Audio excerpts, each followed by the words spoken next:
Hey, it is Bold Coach Hudson here, and I want to thank you for taking a moment to watch this video. And my intention is to be brief as possible and also provide you value because that's my goal in anything that I do, that I leave you better than I found you. So, um, how do we get more listings in this current market? I've got a couple things that I want to share with you that I think, because I want to keep it simple so you can implement. All right, that I think will quickly impact the amount of listings that you have. And you know that when you have listings, you control the market. And frankly, you make more money in less time when you have listings. So, how do we get more of them? The first thing is we've got to create the education for the people in our sphere, in our database, and our neighbors, basically anybody that we know. Because the reality is that the market's still pretty good, right? Like, I mean, there are places where we're seeing heavier shifts, not where you are. Like, the market is still great. And yet, where do most consumers get their information, right? They get it from the news, they get it from whatever publications they read, they get it from social media. These are the places they get things. And so, what do most real estate agents do? Unfortunately, right? They sit and they don't talk to the people that they know, their friends, their family, their coworkers, their neighbors, because they don't want to bug them about real estate, right? And yet people are obsessed with real estate. People are constantly researching their own real estate, their next real estate, what the market is doing. It's the American way, right? So it's time for us to start having the conversations, because if we're not having them, then you've got homeowners all over the place that simply believe that it's not a good time to sell, that the interest rates are stopping all buyers from buying and the prices are coming down and all of this stuff. And you know, and I know that that's not true. We know that a good listing is still selling for top dollar and selling quickly. In a lot of instances, it's still receiving multiple offers. So we have the opportunity to simply educate the people in our database about what's going on in the market. That's step one. Because you have people, I guarantee, that would love to move, whether it's move to a new place, upgrade their home, downgrade their home, whatever, move into a new school district, and are too afraid to do it because they think the market's bad. You, by simply making sure you get the message out to your people, are going to uncover sellers that you never even knew were there. And we're going to just hold out because they believed what they heard out in the world, right? Now, that's step one. Step two, and I would tell you to do this.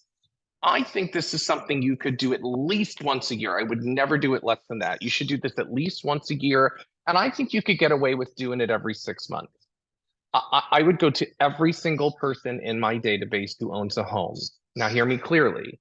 I, I don't care if you sold them the house. That's not what this is about. They own a home in an area that you would take a listing in, whether it's right in your backyard or an hour away. If you would service it, you're going to reach out to these people. And you're going to pick whatever number a day that you can handle based off your current workload. Now, if you don't have a lot of business, you could probably handle a pretty good number. And you're going to take, what is it going to take you? 2 to 3 minutes a piece to do a quick CMA. Now, I know every once in a while you got the house on acreage that's not in a regular neighborhood, and you might have to do a little bit of research. 9 out of 10 of the people in your database, the house that they own, it would be very easy to do a quick CMA and know that it's worth between here and here, a pretty narrow window, right?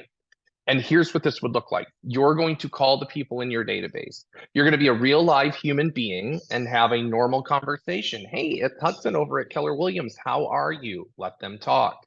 How are the kids? How's the job? How was the trip? Whatever. Like, you're going to have a normal conversation with them.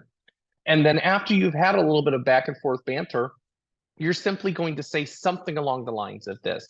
Hey, you know what? I consider myself your real estate resource. And I know that, gosh, real estate for most of us is the most valuable asset that we own.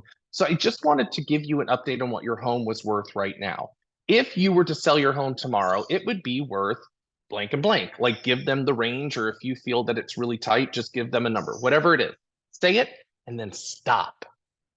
This is the power. This is where this works. You stop and let the silence do the heavy lifting, because they're going to react. A number of things could happen. They could say, oh, thanks for telling me that, and just move on because they didn't care and they're never going to move and all of that stuff. They could say, oh, that's interesting. Whatever. Or they could say, oh, really? Or they could say, oh, wow. And you will know by the way that, now it's rare that they're going to say, come sell it, although somebody might do it. The way that they react, the energy they react with, the tone that they use, that will tell you if now it's time for you to go and ask some follow-up questions and see if you didn't just uncover a lead. Because think about it. Any random consumer in any given moment might think their house is worth, I'm going to pick an arbitrary number, it doesn't matter, $400,000. They think their house is worth $400,000. And based off that knowledge, they are not a seller. They have no desire to move. Life is wonderful. You reach out to them and you share with them that their house is worth $475,000. That's a pretty big delta. So now somebody who was never even thinking about selling has new information and may show you, whether they say it out loud or not, that they are now interested in finding out more about the equity of their home. Oh, in the worst case scenario, maybe they don't want to sell and they're sitting on a boatload of equity. Well, the most wealth in the world comes from real estate ownership, and most people never have investment properties in real estate because they simply don't know where to start. Well, there's your next conversation to have if you have somebody who's excited about how much their house is worth and yet doesn't want to move.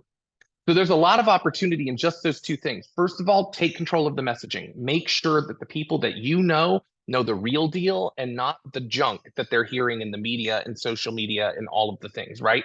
Step two, everyone who owns a piece of property in an area that you serve should know what it's worth and they should hear it from you on the phone. This is not an email. This is not a text. It won't work because you need to hear their reaction. And you don't ask them if they want to know. You call with the information and you just share it. No one will be mad at you.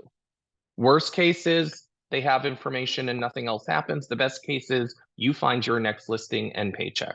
All right. So I trust this was of value. I'm looking forward to seeing you in Bold Starts in a few weeks and make it a fantastic day. Go take control of the market.